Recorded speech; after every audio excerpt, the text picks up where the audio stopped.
चांद के कैदी किस्त नंबर 13। पायल की छनकार फिर कहीं खो गई थी। अब मुझे यकीन हो गया था कि ये छनक मेरा वहम थी।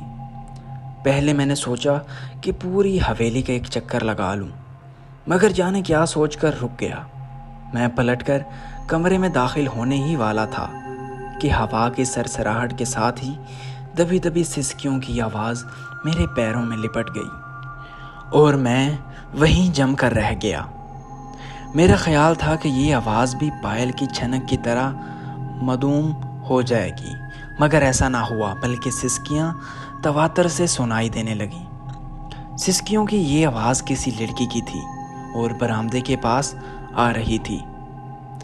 मैं आपको पहले ही बता चुका हूँ कि हम जिस हिस्से में क़याम पज़ीर थे वो बड़े बरामदे से काफ़ी फासले पर था।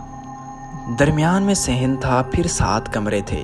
उन कमरों के दरमियान में खुली राहदारी थी जिसका एक दरवाज़ा हमारे हिस्से के सहन से बिल्कुल सामने था और दूसरा हिस्सा दूसरी तरफ बरामदे में था। ये एहसास होते ही ये आवाज़ बरामदे से आ रही थी। मैं सहन अबूर करके उस राहदारी की तरफ बढ़ गया। राहदारी में दाखिल होते ही मुझे गैर फितरी सी ठंडक का एहसास हुआ। यूं लगा जैसे मैं किसी सर्द खाने से गुजर रहा हूँ। ठंडा यख हुआ, मेरे बदन में सुइयां सी चुभने लगी। मुझे शदीद हैरत हुई, क्योंकि ना तो ये सर्दियों का मौसम था, ना ही कल रात में इसकी राहदारी में ऐसी कोई चीज़ महसूस हुई थी, जबकि मैं पहले से वहाँ तक हज़ारों चक्कर लगा चुका था।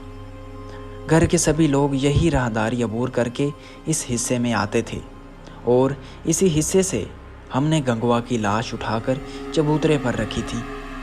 मैंने अपनी रफ्तार तेज़ कर दी। सिसकियों की आवाज़ अब भी वहीं से आ रही थी। अब मुझे दूर तक साफ दिखाई दे रहा था, क्योंकि यूं कि अब मेरी आंखें अंधेरे में देखने की आदी हो गई थी, और कुछ यूं भी कि बरामदे में लटका बल्ब रोशन था। इसके महदूद हिस्से में मुंजमद रोशनी का कुछ हल्का फुल्का सा अक्स इसके चबूतरे तक पहुंच रहा था। मैं बरामदे में पहुंचा तो महबूत होकर रह गया। मुझसे तकरीबन 50-60 कदम के फासले पर कोई सफ़ेद कपड़े में लिटका बरगद के पेड़ के साए में बैठा है। करीब ही चिता तैयार थी। लकड़ियां बिल्कुल ऐसे अंदाज में रखी थी जैसे किसी ने चिता तैयार की गई हो। पेड़ के साए में बैठा ये साया सिसकियां लेकर रो रहा था। मेरे कदम जैसे ज़मीन में जकड़ गए हों। मैं कोशिश करने के बावजूद आगे नहीं बढ़ पा रहा था। मेरे बदन से ठंडे ठंडे पसीने फूट रहे थे। पसीने की बहती धारों में बदन को रेंगना महसूस करना शुरू कर दिया। सिसकियां हवा के रोश पर तेज़ हो रही थीं, कभी तेज़, कभी हल्की, कभी पास, कभी दूर। ये सिसकियां बड़ी कर्ब अंगेज़ थीं। फिर मैंने वहाँ एक और साया देखा। अभी ये सब कुछ देखकर हैरान ही हुआ था कि अचानक पीछे से ताया अबू की घबराई हुई आवाज़ सुनाई दी। वो मुझे हल्का पुकार रहे थे। मैं तेज़ी से पलटा। वो हाथ में टार्च लिए इसी जानिब आ रहे थे। उनके पीछे अम्मा थी। मैंने घबराकर बरगद के पेड़ की तरफ देखा। अब वहाँ कुछ न था, अलबत्ता पायल की हल्की फुल्की छनकार मुझे अब भी सुनाई दे रही थी। मैं तेज़ कदमों से चलता हुआ ताया अबू तक पहुँच गया। उन तक पहुंचने के बाद मुझे एहसास हुआ कि वापस आते हुए राहदारी में वो ठंडक नहीं थी जो बरामदे की तरफ जाते हुए मैंने महसूस की थी। ये क्या हरकत है? मेरा तो दम ही निकल गया था। मुझे देखते ही अम्मा मुझसे लिपट गई। पता नहीं तुम्हारे अंदर अकल क्यों नहीं है, ताया बिगड़ कर बोले। चलो इधर।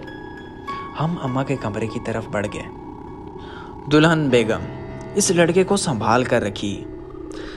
कब्रिस्तान में भी औंधा हो रहा था। बेटा जी का दिल नहीं चाह रहा था वापस आने को। इतना कुछ हो चुका और डर खौफ नाम की कोई चीज़ ही नहीं इसमें। वो अब गुस्से में बोले जा रहे थे। भाई साहब, मैंने आपको खामखा परेशान किया। वो तो मैं नमाज के लिए उठा तो देखा कि ये बिस्तर पर नहीं है, अम्मा ने शर्मिंदा होते हुए कहा और मुझे कमरे की तरफ धकेलते हुए बोले। ज़्यादा रुस्तम बनने की ज़रूरत नहीं बकार, हमारे पास अब खोने के लिए कुछ नहीं रहा। मैं खामोश होकर कमरे में दाखिल हो गया। मुझे आज उन लोगों की मदाखलत का बेहद अफसोस था। ताया बड़बड़ाते हुए अपने कमरे की तरफ चले गए। اماں کچھ دیر بعد وضو کر کے اندر آئیں۔ مجھے وضو کرنے کا حکم دے کر وہ جائے نماز بچھانے لگیں۔ میں چپ چاپ باہر آ گیا۔ کمروں کے بائیں جانب باورچی خانہ تھا۔ اس کے باہر ہی ٹنکی رکھی ہوئی تھی۔ وہاں رکھی پیڑھی پر بیٹھ گیا اور وضو کرنے کے لیے قمیض کی آستینیں اوپر کرنے لگا۔ عین اسی لمحے میری نگاہ راہداری کی طرف سے اٹھتی گئی۔ میرا جی چاہ رہا تھا کہ میں پھر اسی جگہ جا کر دیکھوں۔ اماں کے ڈر کی وجہ سے اپنا ارادہ ترک کر دیا اور وضو کرنے لگا۔ کمرے میں داخل ہوا تو اماں نماز پڑھ چکی تھی۔ میں نیت باندھ کر کھڑا ہو گیا۔ نماز سے فارغ ہوا تو دیکھا اماں دیوار سے ٹیک لگائے بیٹھی تھی۔ وہ مجھے بڑی عجیب نظروں سے دیکھ رہی تھی۔ میں وہیں ان کے قریب بیٹھ گیا۔ وقار الحسن، تم وہاں کیوں گئے تھے؟ اماں، وہ میں جھوٹ نہیں بولنا وقار۔ میں کم از کم اپنی اولاد کے چہرے کو دیکھ کر اندازہ لگا سکتی ہوں کہ وہ سچ بول رہا ہے یا جھوٹ۔ تم نے کل بھی مجھ سے جھوٹ بولا۔ آج میں سب کچھ سچ سننا چاہتی ہوں۔ میں حیرت سے اماں کو دیکھ رہا تھا کہ یہ میرا سچ انہیں کتنی پریشانیوں میں مبتلا کر دے گا، مگر وہ پھر بھی اصرار کر رہی تھی کہ انہیں سچ بتا دوں۔ کچھ دیر بعد میں سوچتا رہا، یہ باتیں خود بھی میرے سینے پر بوجھ بنی ہوئی تھیں۔ مجھے کسی نہ کسی سے یہ سچ کہنا ہی تھا۔ پھر میں نے فیصلہ کیا کہ مجھے اماں کو سب کچھ سچ بتا دینا چاہیے اور کچھ بھی نہیں چھپانا چاہیے۔ وہ نہ صرف میری مدد کر سکتی تھی بلکہ مجھے بہتر مشورہ بھی دے سکتی تھی۔ تب میں نے انہیں دھیمی آواز میں سب کچھ سچ بتا دیا۔ چھوٹے چچا کی سازش کا سن کر میری توقع کے عین مطابق ان کا رنگ فک ہو گیا تھا۔ ان کو امید نہیں تھی کہ جس کو اپنے بچوں کی طرح پالا تھا وہ ان کے خلاف ایسی خوفناک سازش بھی کر سکتا ہے۔ ان کو میری بات کا یقین نہیں آ رہا تھا، مگر گنگوا کے پاس سے ملنے والی رسی اور شیشی نے انہیں یقین کرنے پر مجبور کر دیا، ورنہ ان دونوں چیزوں کی میرے کمرے میں موجودگی کا کوئی جواز نہیں تھا۔ ناظرین، اس کے ساتھ ہی ہم اس ویڈیو کو اینڈ کرتے ہیں۔ اگر آپ کو یہ ویڈیو پسند آئی ہے تو لائک، شیئر اور سبسکرائب کرنا نہ بھولیں۔ شکریہ۔